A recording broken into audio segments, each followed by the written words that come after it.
Alors, je m'appelle Manuel Gallego, j'ai 65 ans. Je suis né en Espagne, mais je suis arrivé, j'avais 8 ans en France. J'ai connu le Festival des Templiers par un ami de mes beaux-parents, qui est devenu un ami par la suite, Michel Lescure. Et je travaillais à Saint-Estève à l'époque, et c'est là que j'ai connu donc, le Templier.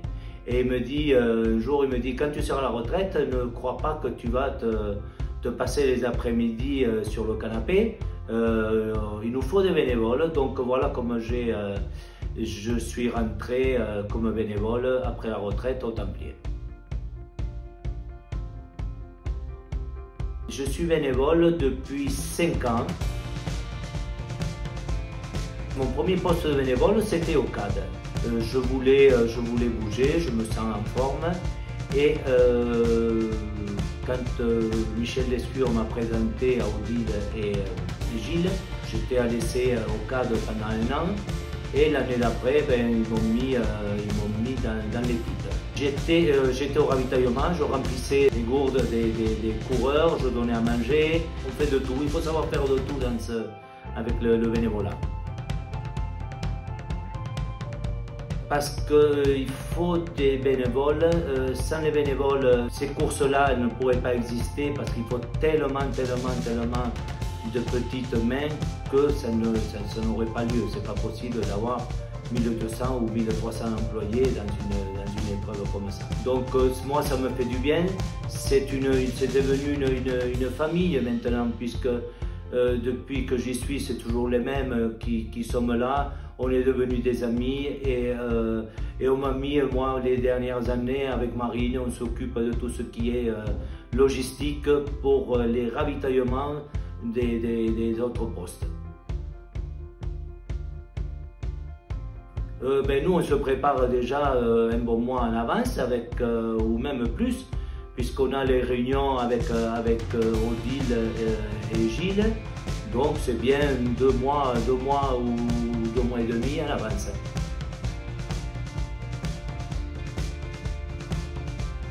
Alors le meilleur souvenir en étant bénévole, ça a été la première année. Donc on était au cadre, il faisait un temps de chien. Moi j'étais pas trop équipé et j'avais un froid de canard. Les coureurs c'était je pense pareil. Et puis il y a une jeune fille qui est arrivée, elle était exténuée. Elle s'est jetée pratiquement dans mes bras parce qu'elle avait besoin de réconfort. Après, par la suite, elle m'a dit qu'elle venait de perdre quelqu'un de sa famille. Elle était fatiguée et voulait continuer. Elle ne voulait pas arrêter. Et donc, avec toute l'équipe, avec Pierre, etc., on l'a persuadé de ne pas continuer parce qu'il faisait déjà nuit. Et donc la fille n'a pas abandonné, mais elle a fini la course avec les fermeurs.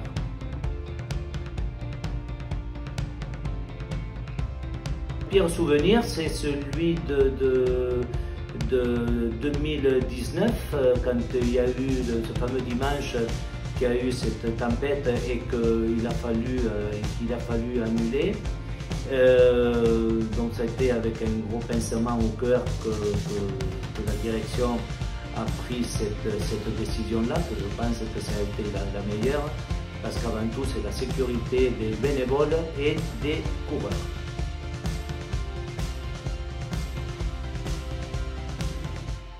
Pour les bénévoles, je voudrais dire que ceux qui veulent se joindre à cette grande famille qui est la famille des Templiers, la porte est ouverte pour tous ceux qui veulent nous rejoindre.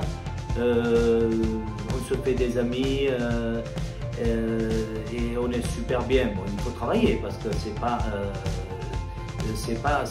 que du relax. Et pour les coureurs, c'est un site remarquable et il y a très peu d'endroits en France qu'on puisse avoir un trail comme ça.